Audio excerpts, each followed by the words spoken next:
당신이 몰랐던 이야기, 오늘은 가난한 국가에서 잘 사는 국가로 탈바꿈한 아일랜드에 대한 이야기입니다. 최근에 망한 나라에 대한 이야기를 몇 개 다루다가 반대로 성공한 나라도 다루면 좋을 것 같아서 영상을 제작해봤죠. 아일랜드 말고도 몇 개 더 만들 생각입니다. 한국도 다루어보고요. 실패한 나라에서는 이렇게 하면 안 되는구나 라고 배울 수 있고, 잘된 나라에서는 이렇게 해야 하는구나를 배울 수 있습니다. 다만 조금 조심스러운 것은 실패한 나라들은 대부분 실패한 이유가 몇 가지로 추려지고 명확합니다. 하지만 성공한 나라는 다르죠.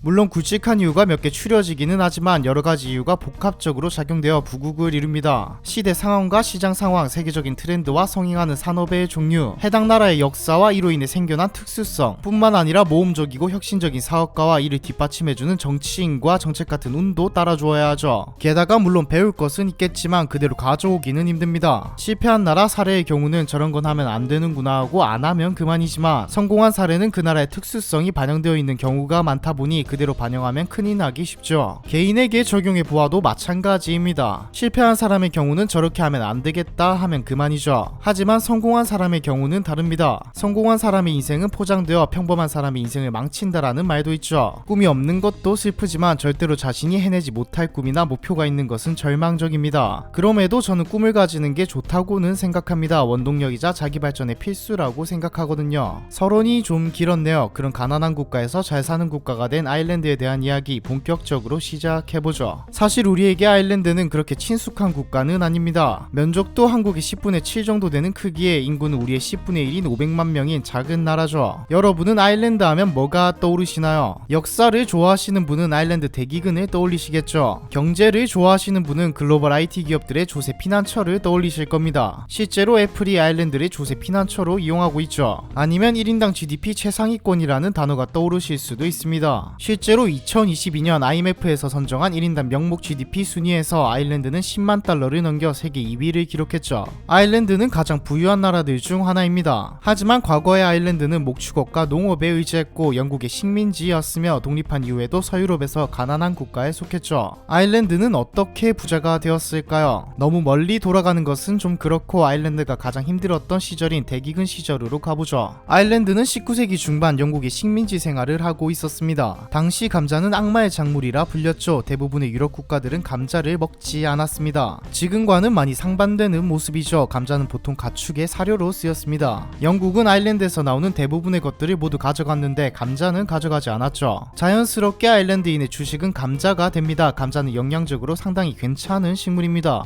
덕분에 아일랜드인들은 거의 감자만 먹고 살았음에도 큰 문제없이 살 수 있었죠. 그런데 미국에서 퍼진 감자 역병이 아일랜드까지 오면서 아일랜드인들은 먹을 게 없어지고 맙니다. 결과적으로 당시 전체 인구가 800만이던 아일랜드 인구 중 100만 명이 아사하고 100만 명은 다른 나라로 이민을 가죠. 이때 영국은 아일랜드에 별다른 지원을 해주지 않았고 아일랜드는 영국에 큰 반감을 가지게 됩니다. 이는 곧 독립운동으로 이어지죠. 이번 영상에서 독립 과정은 자세하게 다루지 않겠습니다. 경제 이야기이니 말이죠. 아일랜드는 내전을 겪으며 1937년 완전한 독립국을 선포합니다. 이제 식민지에서 벗어났으니 영국에게 착취당하지 않게 되면서 바로 부자가 되었을까요? 아닙니다. 아일랜드는 여전히 가난했죠. 사람들은 기회를 찾아 아일랜드를 계속 떠나는 실정이었죠. 1950년대에는 40만 명의 아일랜드인이 미국을 포함한 다른 나라로 이주했습니다. 아일랜드는 도저히 이 상태에서는 경제를 성장시킬 수 없다는 판단을 하죠. 자신들끼리는 뭔가 하더라도 도저히 성장할 수 없다고 생각한 것입니다. 하지만 딱히 뾰족한 수가 있었던 것도 아니었죠. 이 시기 다른 유럽 국가들은 엄청나게 빠른 성장을 하고 있었습니다. 아일랜드는 도저히 따라잡을 자신이 없었죠. 따라잡기는커녕 아일랜드는 경기 침체의 늪에 빠져 있었으니까요. 아일랜드는 영국 바로 옆에 있는데 빠르게 성장하는 영국을 보며 차라리 식민지였다면 이라고 말하는 사람까지 생겨날 정도였습니다. 시간은 흘러 1970년대 아일랜드의 경제는 성장하는 듯 보였습니다. 하지만 실제적으로는 아니었죠. 1970년대 아일랜드는 인구가 15% 증가하고 국민소득은 연간 4%씩 성장했습니다. 고용도 매년 1%씩 증가했죠. 하지만 여기에는 함정이 있었습니다. 바로 전부 국영사업이었다는 것이죠. 결국 1980년이 되자 국민의 3분의 1은 공공부문에서 일하게 되었고 정부의 예산은 적자가 나버리죠. 국영사업을 계속 운영하려면 세금을 걷어야겠죠. 중산층은 소득의 60%를 세금으로 냈고 실업률은 20%까지 증가했으며 매년 인구의 1% 이상이 이민을 갔습니다. 재정적자와 경기 침체, 거기다 대부분 공공사업이다 보니 새로운 산업 분야가 생겨나지도 않았고 세금이 과도하다 보니 사업을 하려는 사람은 거의 없었죠. 아일랜드는 결단을 내립니다. 정부의 지출을 줄이고 그러니까 아일랜드가 공공사업을 그만두고 세금도 줄였죠. 그리고 거의 모든 규제를 완화했습니다. 아일랜드의 변화는 성공적이었죠. 다만 의도와는 조금 달랐습니다. 처음에는 경쟁을 위한 규제 완화였는데 인텔을 선두로 구글과 마이크로소프트의 투자가 들어오죠. 규제를 없앤 아일랜드는 대기업들에게 천국 같은 곳이었습니다. 아일랜드는 이거다 싶었죠. 즉시 기업의 세금을 낮추고 친기업적인, 아니 사실상 규제가 없다시피 한 정책들을 펼치고 다국적 기업이 아일랜드에서 사업을 한다고 하면 막대한 혜택을 주었습니다. 따라잡을 수 없던 것들이 외국 기업들 덕분에 가능해지고 있었죠. 동시에 금융업을 강화시킵니다. 기업들이 엄청난 돈을 들고 오는 것을 보고 선택한 사업이죠. 1995년부터 아일랜드는 경제가 급성장하며 켈틱 타이거라 불리기 시작했습니다. 2003년에는 자신들이 지배했던 영국의 1인당 GDP를 넘겨버리죠. 하지만 위기는 다시 찾아옵니다.